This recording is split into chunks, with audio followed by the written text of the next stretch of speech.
From the CyberHub bunker and studio, you're tuning in to the CyberHub podcast. And now for your host and CISO, James Azar. Well, everyone, good morning. Happy Tuesday, November 2nd, 2021. It is local election day in the United States of America. Go do your civic duty and vote. Local elections are just as important, if not more important, than national elections, because it's your community that you vote for. It's your city council, it's your mayors, it's your school board, it's your sheriffs. Go vote today. Take half an hour, unwind, go stand in line, get a vote in, because today's local election day, folks. So good morning. Thank you, everyone. Welcome to the Practitioner Brief. We've got a busy show today as well, but I wanted to get that out of the way before we get into all the other stuff and get to all the awesome comments that are going on here today. We've got a really, really busy show with GitLab, Android, BlackMatter, the FBI talking about a ransomware target, and also a destructive cyber attack that hits the National Bank of Pakistan. And we'll get to all of that here in just a moment. But before we do that, let's get to some of your comments here. Good morning to David. Good morning, Ayala. Good morning, Bob. Eddie, good morning from Big D, Dallas, Texas. Christoph is joining us, and he's got a coffee cup. Cheers first. He's drinking Cafe Lavazza Espresso. Man, Christoph, a man after my own heart. Good morning to David B. Good morning to Marcia. Good morning to Mr. McQuiggan.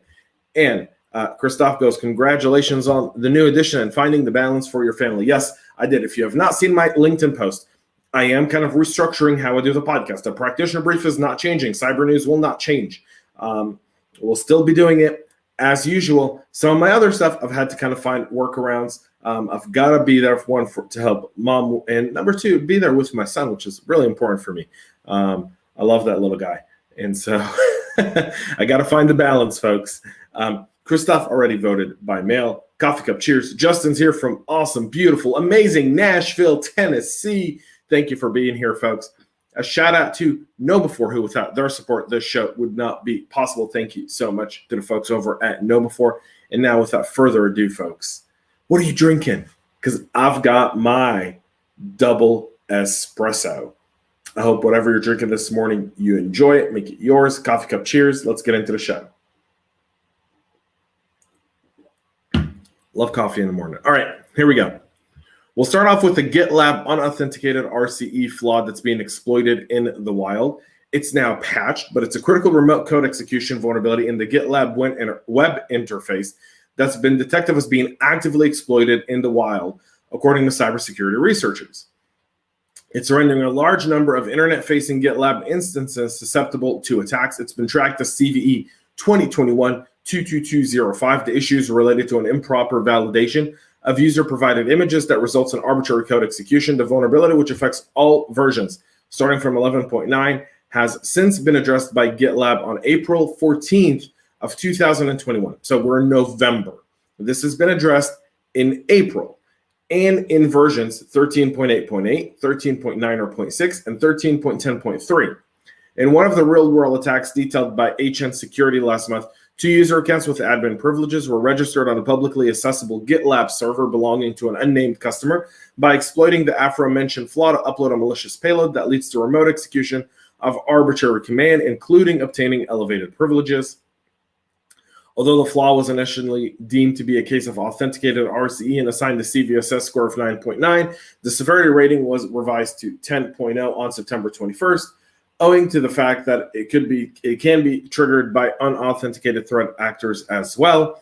Despite the public availability of the patches for more than 6 months, of the 60,000 internet-facing GitLab installations, only 21% are said to be fully patched against the issues, with another 50% still vulnerable to RCE attacks. If you are using GitLab, patch. This patch has been around for 6 months, folks. 6 months, 7 almost. 6.5 months, you haven't patched it. You're wondering why this stuff happens. Get your patching in order, all right? Move to another story. Android November patch fixes actively exploited kernel bug, which they upped the bounty on, by the way, Google did, for all of you security researchers who are out there for the bounty money. Google released Android November security updates that addressed 18 vulnerabilities in the framework and system components and 18 more flaws in the kernel and vendor components that go within Android. Among the fixes, there's one that plugs CVE 2021-1048, a local escalation privilege caused by use after free weakness, which according to Google is under limited targeted exploitation. There's 5 critical issues. The most severe issues addressed by the November 2021 patch are 2 critical system remote code execution bugs tracked as CVE 2021-09-18 and 09-30. These flaws enable attackers to execute arbitrary code within the context of a privileged process by sending a specially crafted transmission to the target device. 2 more critical security flaws addressed with this month's patch are those for CVE 2021-19-24 and 19-75. Both impact Qualcomm components. And the 5th critical flaw lies in the Android TV remote service component, which is an RCE track to CVE 2021-0889. Make sure you get your Android devices patched as soon as humanly possible. You're using an Android, so by all means, patch. Just saying, patch. More patch. Again, patch.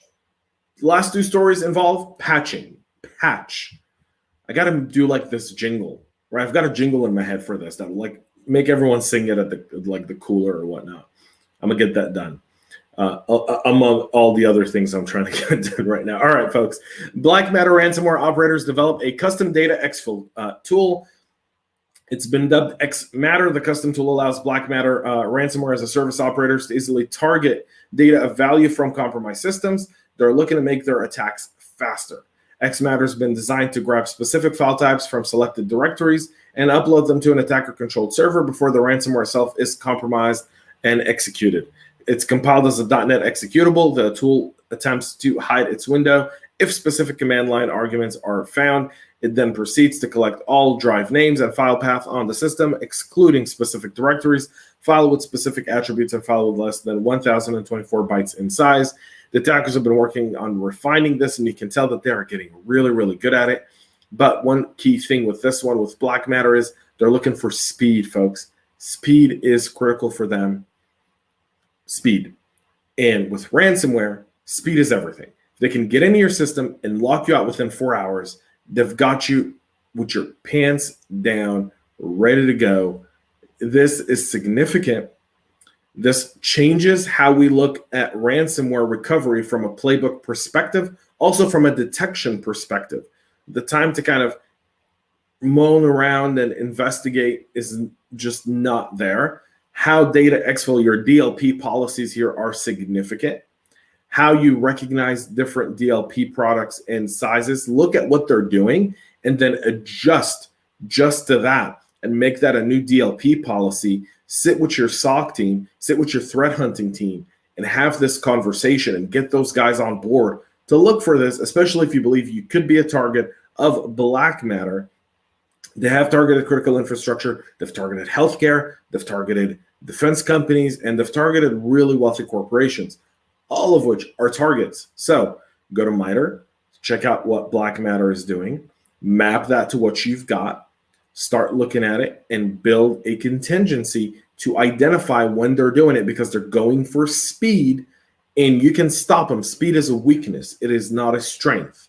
Speed is their weakness, because if all of a sudden you start to see gigabytes or terabytes of data that's unusual leaving your system or being scanned, you're able to put a stop to it before it even gets started. So keep that in mind. The FBI is warning that ransomware organizations target companies during mergers and acquisitions. If you remember, a few years back, I think the most significant and understated breach in history is the Marriott breach. Why? Well, 500 million global victims. Number 2, the type of information. But number 3, it was a espionage trove of just who traveled where did they stay, who else stayed. I mean, they knew everything, but they were able to get in because of the merger and acquisition Marriott was doing with Sheraton at the time. So now the FBI is warning that ransomware gangs are targeting companies involved in time-sensitive financial events like corporate mergers and acquisitions. It makes it easier for them to extort their victims. In a private industry notification published yesterday, the FBI said ransomware operators would use the financial information collected before the attacks as leverage to force victims to comply with ransom demands. During the initial reconnaissance phase, cybercriminals identify non-publicly available information which they threaten to release or use as leverage during the extortion to entice victims to comply with ransom demands, simply saying, we'll put this out there, it'll either hurt your stock or improve your stock. Either way, it'll be bad for the deal you're trying to do. So pay us and we'll go away. The pseudoconipi, the Revel gang, said that they were considering adding an auto mail script that would reach out to stock exchanges like NASDAQ to let them know that companies were hit by ransomware in order to impact their stock price. Again, going after shareholder value. This, again, is kind of changes the way we as practitioners have to look at security. It's now a business function. It impacts every single aspect of the company, including the shareholders. DarkSide Ransomware announced that they would share insider info on companies trading on NASDAQ and other stock markets as traders who want to short the stock price to make a quick profit. Think of what happened with Reddit, with GameStop, with AMC, with all of this stuff. Imagine if this actually becomes there. The FBI also shared several instances where ransomware groups have used inside or public info of ongoing merger and acquisitions to target vulnerable companies as well. There's a few stories here. The FBI also says, we don't recommend that you pay the ransom for this one. But then again, that's a personal decision for each and every organization. It's a tough one because it's a double-edged sword. You're damned if you do, and you're damned if you don't. And I don't want to be in the shoes of anyone who has to make that decision. Let's get to some comments. Good morning to Chris. Thank you for being here. James McCoogan had his Tim Hortons. Bob had his Nespresso. Larry Rosen, I'm thinking we should patch. I agree, Larry. We should patch. And Marcius goes, patch. Yes, please patch your systems, folks. That'll be important. And James McCoogan also says cybercriminals need to hide their exfil actions. We don't usually about the extraction process, so this is very interesting. Yes, indeed. And also, good morning to Christopher Fraser, who's joining us as well. And we'll finally end with this story. The National Bank of Pakistan has been hit with a destructive cyber attack. The incident, which took place, guess when? Friday night.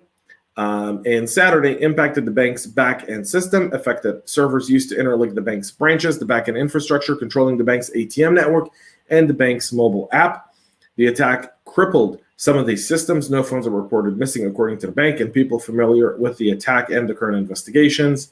Recovery efforts were in full swing over the weekend, but by Monday, the National Bank of Pakistan reported that more than 1,000 branches opened and catered to customers as normal, and that all ATMs were fully restored. So that's very, very effective. Good job for them as well. And obviously there's a whole cat and pony show over what really happened, and you can guys see all the different screenshots here. We won't get into the politics of that. Quite frankly, when I see someone say a cyber attack is a fake news on our org, I just turn off right then and there, folks. That's it for our practitioner brief today. We'll be back again tomorrow, 9 a.m. Eastern, right here with more. Until then, go patch your Android devices if you're using Android for whatever godforsaken reason you've chosen Android. 2, if you're on GitLab, you've had 6.5 months to patch. Go get that patched. Number 3, BlackMatter, data exfil, merger and acquisitions. Those are important conversations for you as a security leader to be a part of. Go share these stories, engage in dialogue, use your relationships, and get involved in order to keep your organizations safe, folks. That's it for us here today. Till tomorrow, have a great rest of your day and stay cyber safe. We love feedback, so make sure to connect with us on social media and subscribe to our podcast on your favorite podcast listening platform.